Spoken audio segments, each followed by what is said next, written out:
नमस्कार। मैं मनीष कुमार गौतम गणित शिक्षण शास्त्र पाठ्यक्रम के इस सत्र में आपका हार्दिक अभिनंदन करता हूं।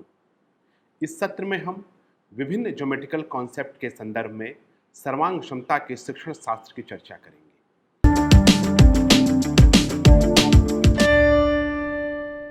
गणित में ज्यामितीय आकृतियों की सर्वांग क्षमता के बारे में चर्चा करने से पूर्व एक शिक्षक के रूप में हमें यह सुनिश्चित कर लेना होगा कि विद्यार्थी समरूप आकृतियों के संप्रत्यय अर्थात उसके कॉन्सेप्ट से भली भांति परिचित हो। जैसे यदि हम दो समरूप आकृतियां, इसके लिए हम उदाहरण ले सकते हैं त्रिभुज ए और त्रिभुज बी को विद्यार्थी को दिखाएं तो यह जान पाएं कि दोनों त्रिभुज की जो संगत भुजाओं का जो झुकाव है, जो एंगल ऑफ इंक्लिनेशन है, वो समान है, परंतु दोनों त्रिभुज की भुजाओं की जो माप है वो समान नहीं है। विद्यार्थी यह जानते हों कि किसी भी समान भुजा संख्या वाले दो बहुभुज तभी समरूप कहलाएंगे जब दोनों बहुभुजों के संगत कोण समान हो और दोनों बहुभुजों की संगत भुजाएं समान अनुपात में हों। यदि विद्यार्थियों में यह पूर्व ज्ञान है तो हम उन्हें एक टास्क देकर कि वो अपने आसपास के उन वस्तुओं या उन आकृतियों की पहचान करें जो वो जोड़े में देखते हो, जैसे जूते, मोजे, पैंट, चश्मा या कान के झुमके इत्यादि। अब उन्हें उनके साइज और शेप के आधार पर उनकी तुलना करने को कहें। हमें पहले कर चुके हैं। आप पाएंगे कि विद्यार्थी यह ऑब्जर्व करते हैं कि इन जोड़ों के सभी वस्तुओं का शेप और साइज दोनों ही समान होता है, क्योंकि अगर जूते लेंगे दोनों जूते एक ही शेप और साइज के होंगे, तभी इसको हम पहन रहे हैं। समरूप आकृतियों की चर्चा के समय हमने विद्यार्थियों के समक्ष एक प्रश्न छोड़ा था, याद है? यदि दो त्रिभुज के संगत कोण समान हो तथा उनकी संगत भुजाओं का अनुपात 1 हो तो ऐसे त्रिभुज को हम क्या कहेंगे? ऐसे त्रिभुज सर्वांगसम कहलाते हैं। इन उदाहरणों के आधार पर हम यह कह सकते हैं कि किसी भी दो ज्यामितीय आकृतियों की वह अवस्था जिसमें उसकी आकृति अर्थात शेप और उसका आकार अर्थात साइज दोनों समान हो, सर्वांगसम आकृतियां कहलाती हैं। विद्यार्थी को सर्वांगसमता के कॉन्सेप्ट को समझाने के लिए हम कार्डबोर्ड या पेपर पर 8 या उससे जितनी आपकी इच्छा हो, हमने उदाहरण के लिए हमने यहाँ पर 8 त्रिभुज लिए हैं, जिसमें त्रिभुज ए और त्रिभुज 5, त्रिभुज 2 और 4, त्रिभुज 3 और 8 और त्रिभुज 6 और 7 सर्वांगसम त्रिभुज हैं। ये विद्यार्थियों को हम नहीं बताएंगे कि ये त्रिभुज सर्वांगसम है, लेकिन हम ऐसे कार्डबोर्ड की रचना करेंगे जिनमें इस तरह की आकृतियां सर्वांगसम हों। अब हम त्रिभुज को विद्यार्थियों के प्रत्येक समूह में इसको वितरित करेंगे और उन्हें निर्देश देंगे कि वो ऐसे त्रिभुज की पहचान करें जो समान आकृतियों के हों और उनका आकार सेम हो, अर्थात उनका शेप और साइज एकदम समान हो और वो एक दूसरे को पूरी तरह ढक लें।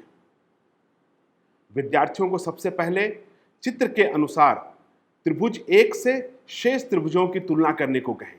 इसी प्रकार क्रमशः सभी त्रिभुज की आकृतियों और उनके आकारों की तुलना करने को कहें, जैसे त्रिभुज दूसरे त्रिभुज की अन्य त्रिभुजों से, उसी प्रकार से अन्य सभी त्रिभुजों को बारी बारी से सभी त्रिभुजों के साथ उनके आकार और उनके आकृतियों की तुलना करने को विद्यार्थियों को कहें।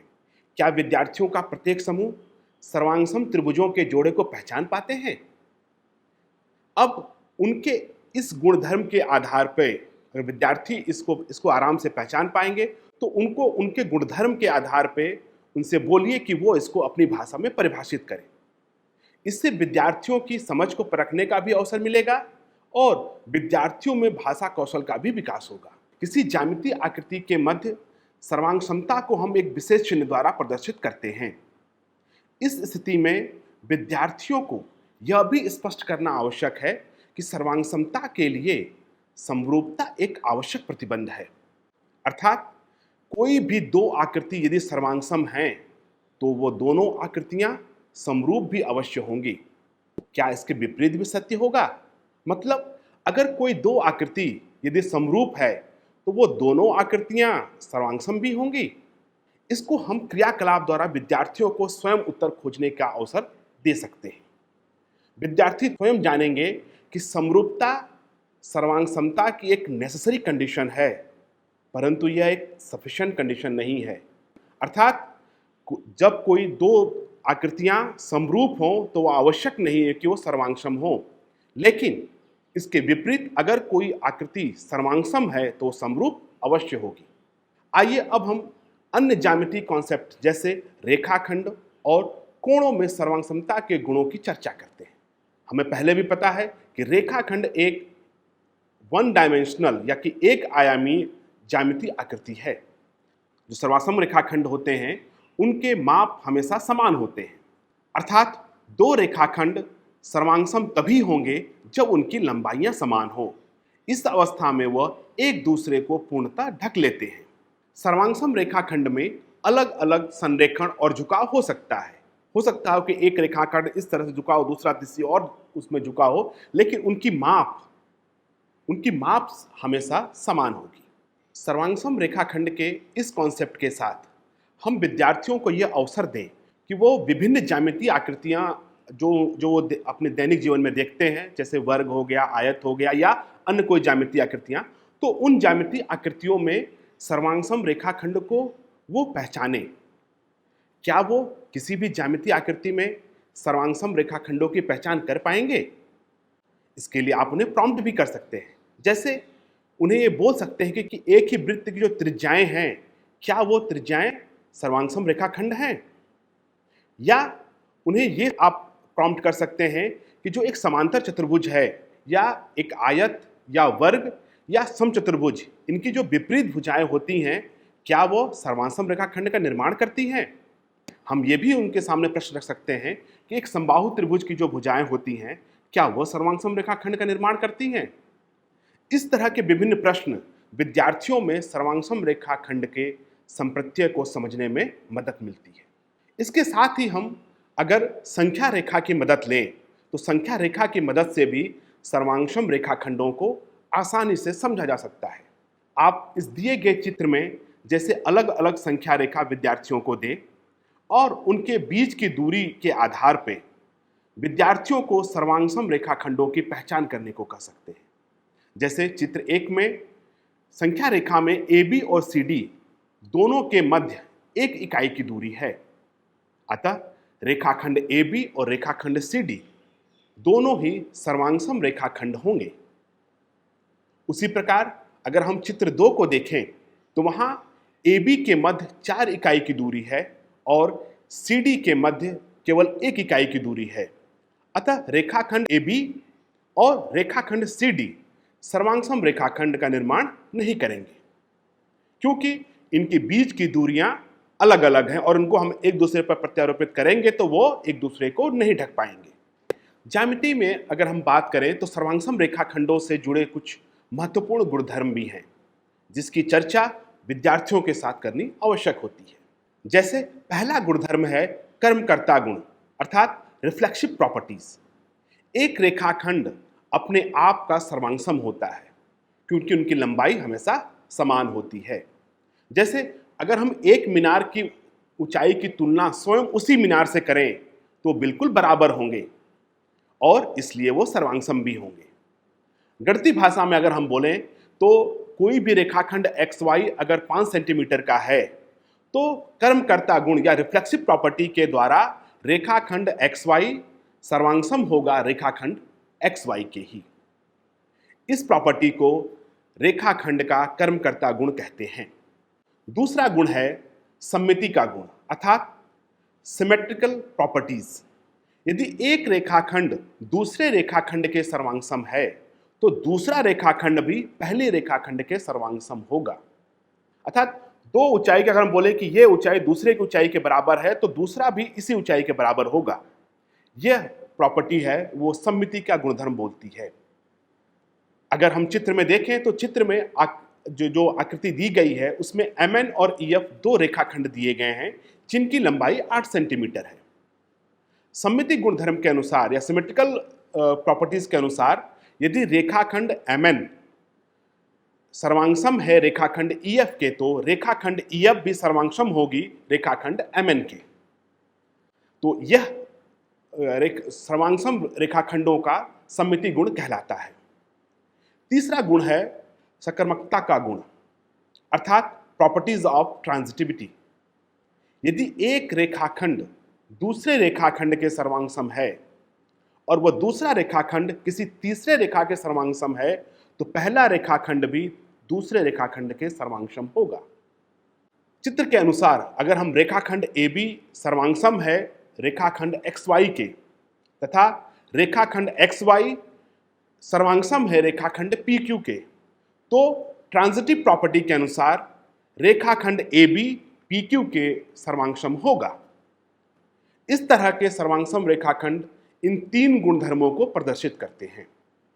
अभी तक हम लोगों ने रेखाखंडों की सर्वांगसमता के बारे में चर्चा की। इसके साथ एक और महत्वपूर्ण संप्रत्यय जुड़ता है, कोणों की सर्वांगसमता। हम कब कहेंगे कि जब कोई दो कोण सर्वांगसम हैं या नहीं हैं?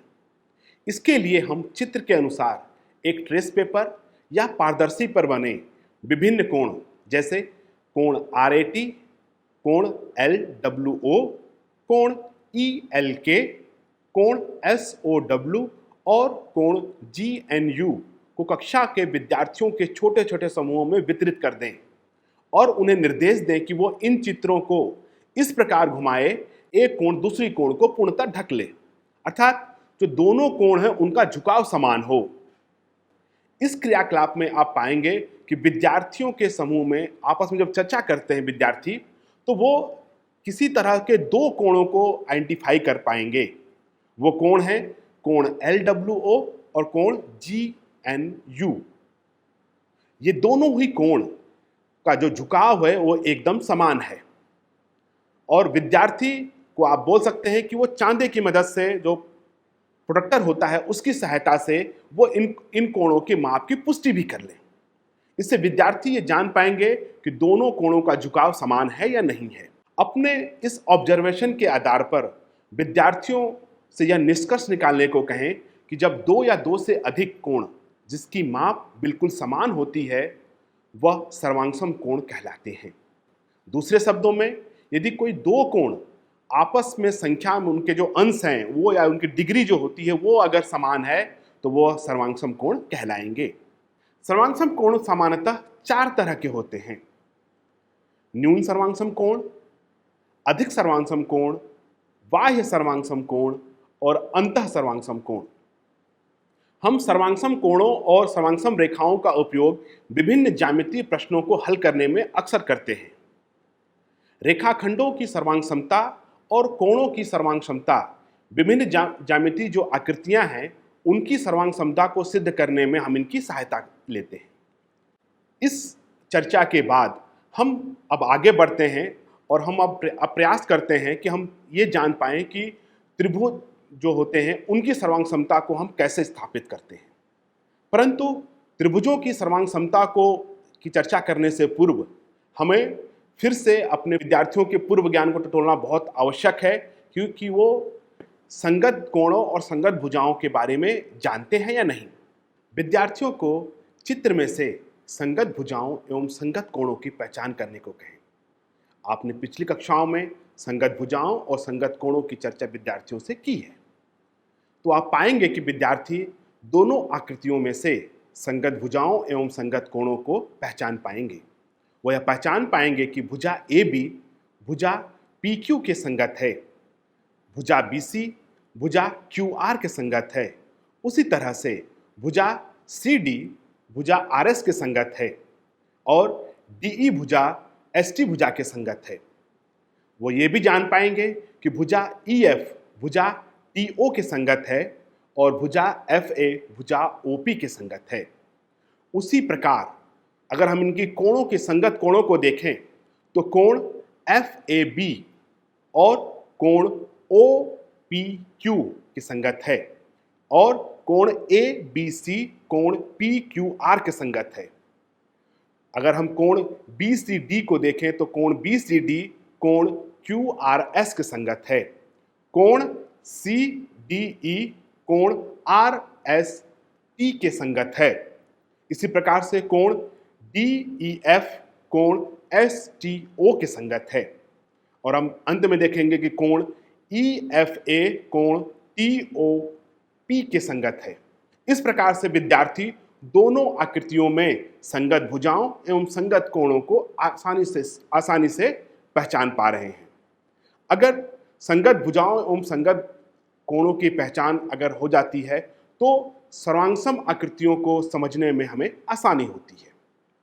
दो या दो से अधिक त्रिभुजों की सर्वांगसमता उसकी भुजाओं और उसके कोणों पर निर्भर करती है। त्रिभुज की 3 भुजाएं उसका आकार निर्धारित करती हैं, उसका साइज कितना होगा ये निर्धारित करती हैं, और त्रिभुज के जो कोण हैं वो उसकी शेप को, उसकी आकृति को निर्धारित करते हैं। इसलिए दो त्रिभुज सर्वांगसम तभी कहलाएंगे जब उनकी संगत भुजाएं और उनके संगत कोण बराबर हो, तभी वो उनके शेप और साइज बराबर हो पाएंगे। जैसे हम इस चित्र में देखते हैं कि त्रिभुज GEF और त्रिभुज RPQ जो दिए गए हैं, उनके त्रिभुज के जो संगत शीर्ष हैं G और R, F और Q, E और P, तथा जो संगत कोण कोण E, कोण P, कोण F, कोण Q के संगत, कोण G, कोण R के संगत हैं, और जो संगत भुजाएं हैं इसमें वो EF, PQ के संगत, EG, PR के संगत हैं, और भुजा GF, RQ के संगत है।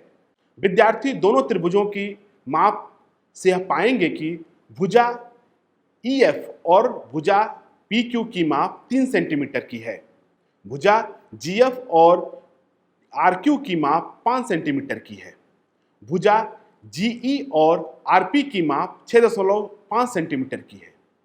उसी प्रकार अगर विद्यार्थी कोणों को मापेंगे तो वो जानेंगे कि कोण P और कोण E की माप 50 डिग्री, कोण Q और कोण F की माप 103 डिग्री, कोण R और कोण G की माप 27 डिग्री है। अर्थात दोनों त्रिभुजों की जो संगत भुजाएं हैं और उनके संगत कोण हैं वो समान हैं। अतः हम कह सकते हैं कि त्रिभुज GEF सर्वांगसम है त्रिभुज RPQ के।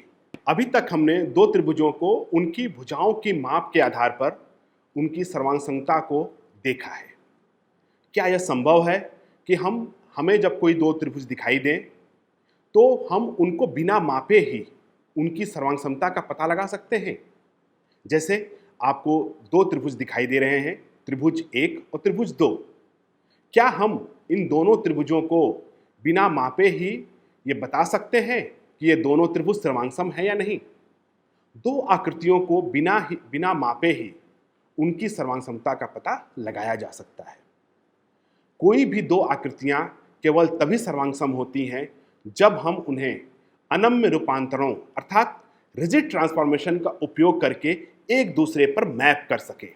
कोई दो आकृतियां दूसरे अलग अलग ओरिएंटेशन में हो लेकिन उनको हम रूपांतरण कर पाएं और एक दूसरे पर मैप कर पाएं, तभी हम कहेंगे कि वह सर्वांगसम हैं। चूंकि रिजिड ट्रांसफॉर्मेशन भुजाओं की माप और उनके कोणों को बनाए रखता है, इसलिए सभी संगत भुजाएं और संगत कोण सर्वांगसम होंगे तो वह एक दूसरे को पूर्णतः ढक लेंगे। इस तरह से हम दो त्रिभुजों के सर्वांगसमता का पता उनकी विमाओं को नापे बिना भी लगा सकते हैं। आइए इससे आगे बढ़ते हैं और पता लगाते हैं कि क्या दो त्रिभुज की सर्वांगसमता को सिद्ध करने के लिए हमें उनकी सभी जो विमाएं हैं, छह की छह विमाएं हैं, उनका पता लगाना आवश्यक है। अर्थात हमें पता हो कि संगत भुजा के सभी संगत कोण और संगत भुजाएं बराबर हों, तभी हम ये पता कर पाएंगे कि क्या दोनों त्रिभुज सर्वांगसम हैं। जैसा कि हम जानते हैं कि सर्वांगसम त्रिभुजों की संगत भुजाएं और कोण की माप बराबर होती है। त्रिभुजों की सर्वांगसमता को सिद्ध करने के लिए त्रिभुज की समस्त भुजाएं और उनके कोणों की माप को मापे बिना हम शेष आयाम का अनुमान लगा सकते हैं कि वो सर्वांगसम संगत भुजाएं और संगत कोण सर्वांगसम होंगे या नहीं होंगे। इसे त्रिभुज की सर्वांगसमता की कसौटी कहते हैं। अंग्रेजी में इसे ट्रायंगल कॉन्ग्रुएंसी क्राइटेरिया कहा जाता है। अब हम त्रिभुज की सर्वांगसमता में कौन कौन से क्राइटेरिया या उसके मापदंड हैं उनकी चर्चा करते हैं। चित्र में त्रिभुज ए बी सी और त्रिभुज एल एम एन की भुजाओं की माप दी गई है। भुजा ए सी और भुजा एल एन 6 सेंटीमीटर के हैं, भुजा सी बी और भुजा एन एम 7 सेंटीमीटर के हैं और भुजा ए बी और भुजा एल एम 5 सेंटीमीटर के हैं। अतः त्रिभुज की सर्वांग समता की कसौटी के अनुसार ये दोनों त्रिभुज सर्वांगसम होंगे। इसे साइड साइड साइड अर्थात भुजा भुजा भुजा मापदंड या कसौटी कहते हैं। अर्थात एक त्रिभुज की तीनों भुजाएं दूसरे त्रिभुज की संगत तीनों भुजाओं के अगर तुल्य हो, उसके बराबर हो, तो एस नियम के अनुसार दोनों त्रिभुज सर्वांगसम कहलाएंगे। विद्यार्थियों को कोणों की माप करने को दें और उन्हें स्वयं यह जानने का अवसर दें कि क्या वाकई दोनों त्रिभुज सर्वांगसम हैं। दोनों त्रिभुज की संगत भुजाएं अगर बराबर हों, अगर उनके बराबर हों, तो क्या उनके संगत कोण भी बराबर होंगे। इस तरह से हम बच्चों को, अपने विद्यार्थियों को हम ये अनुभव दे सकते हैं कि वो खुद इसकी सत्ता की जांच कर पाए। आइए अगले त्रिभुज के जोड़ों को देखें। तो त्रिभुज NLM और त्रिभुज RPQ में दोनों त्रिभुज की एक संगत भुजा LM और PQ का मान 5 सेंटीमीटर है, दूसरी संगत भुजा का मान 6 सेंटीमीटर है और इन संगत भुजाओं के संगत कोण का मान 45 डिग्री या 45 अंश है। इस अवस्था में क्या दोनों त्रिभुज सर्वांगसम होंगे? विद्यार्थियों को इसकी जांच करने को कहें। क्या विद्यार्थी दोनों त्रिभुजों के अन्य संगत भुजाओं एवं संगत कोणों की माप में कुछ संबंध पाते हैं? निश्चित ही त्रिभुज NLM और RPQ सर्वांगसमता की सभी शर्तों को पूर्ण करेंगे। त्रिभुज की सर्वांगसमता के इस मानदंड को या इस कसौटी को साइड एंगल साइड या भुजा कोण भुजा मापदंड या कसौटी कहते हैं। संक्षिप्त में इसे SAS या भुजा कोण भुजा क्राइटेरिया कहते हैं। इस क्राइटेरिया के अनुसार किसी त्रिभुज की दो भुजाएं और उन भुजाओं के बीच का कोण दूसरे त्रिभुज की संगत भुजाओं के तुल्य हो तथा उनके बीच का जो संगत कोण हो वो समान हो, तो SAS नियम के अनुसार दोनों त्रिभुज सर्वांगसम कहलाते हैं। अब हम इससे आगे बढ़ते हैं। आइए हम तीसरे त्रिभुज के जोड़ों को लेते हैं, जिसमें त्रिभुज CDE और त्रिभुज JKL के जो दो संगत कोण हैं, कोण C और कोण J, वो 40 अंश के हैं। कोण D और कोण K ये 99 अंश के हैं तथा इनके बीच की जो संगत भुजा CD और JK है उसकी माप 5 सेंटीमीटर है। अब विद्यार्थियों को अन्य भुजाओं और उनके कोणों की माप करने को बोले और एक तालिका बनाने को बोले। क्या तालिका में जो संगत कोण और संगत भुजाओं की तुलना करने पर कोई साम्यता दिखती है? निसंदेह दोनों त्रिभुज सर्वांगसमता के गुणों का पालन करते हैं। इस क्राइटेरिया को त्रिभुज की सर्वांगसमता का एंगल साइड एंगल या कोण भुजा कोण की कसौटी कहते हैं। इस कसौटी के अनुसार किसी त्रिभुज का कोई दो कोण और कोणों के बीच शामिल भुजा दूसरे त्रिभुज के संगत कोणों और उन कोणों के बीच संगत भुजा बराबर हो, तो दोनों त्रिभुज ASA नियम के अनुसार सर्वांगसम कहलाते हैं। इसकी भी सत्यता की जांच के लिए हम बच्चों को अन्य त्रिभुज दे सकते हैं, जिसमें इस तरह के क्राइटेरिया बनाएं, जिसमें दो भुजाएं, दो कोण और उनके बीच का अलग अलग माप का एंगल हो, और बच्चों को बोले कि वो अन्य उदाहरण के द्वारा इसकी पुष्टि करें। अंत में हम देखेंगे हमारे पास एक और त्रिभुज है जो दो समकोण त्रिभुज हैं, समकोण त्रिभुज ABC और समकोण त्रिभुज XYZ। दोनों ही समकोण त्रिभुज में एक संगत भुजा और एक संगत कर्ण समान हैं। ये दोनों समकोण त्रिभुज जो हैं उनकी सर्वांगसमता को हमें अगर सिद्ध करना हो तो उनकी अन्य भुजाओं की माप हमें निकालनी पड़ेगी। विद्यार्थियों को इसका अवसर दें कि वो माप कर बता पाएं कि क्या उन दोनों समकोण त्रिभुज की जो संगत कोण और संगत भुजाएं हैं वो क्या समान हैं, क्योंकि एक संगत भुजा और कर्ण का मान हमें समान दे रखा है। इसके आधार पर अगर हम देखेंगे कि विद्यार्थी ये जानेंगे कि दोनों ही जो समकोण त्रिभुज हैं वो एक दूसरे के सर्वांग हैं। इस क्राइटेरिया को समकोण कर्ण भुजा कसौटी कहते हैं। समकोण कर्ण भुजा कसौटी के अनुसार किसी समकोण त्रिभुज का कर्ण और एक भुजा दूसरे त्रिभुज की संगत भुजा और कर्ण के तुल्य हो तो RHS नियम के अनुसार दो समकोण त्रिभुज सर्वांगसम कहे जाते हैं। इस प्रकार त्रिभुज की सर्वांगसमता को संक्षिप्त रूप में हम SSS भुजा भुजा भुजा क्राइटेरिया, SAS भुजा कोण भुजा क्राइटेरिया, ASA कोण भुजा कोण क्राइटेरिया और RHS समकोण कर्ण भुजा क्राइटेरिया कहते हैं। इस सत्र में हम लोगों ने सर्वांगसमता के कॉन्सेप्ट को समझा, साथ ही हमने रेखाखंड और कोणों की सर्वांगसमता की भी चर्चा की और अंत में हमने जाना कि त्रिभुज की सर्वांगसमता को हम कैसे स्थापित करते हैं और त्रिभुज की सर्वांगसमता की कसौटियों के बारे में भी हमने चर्चा की। इस सत्र में जुड़े रहने के लिए आप सभी का धन्यवाद।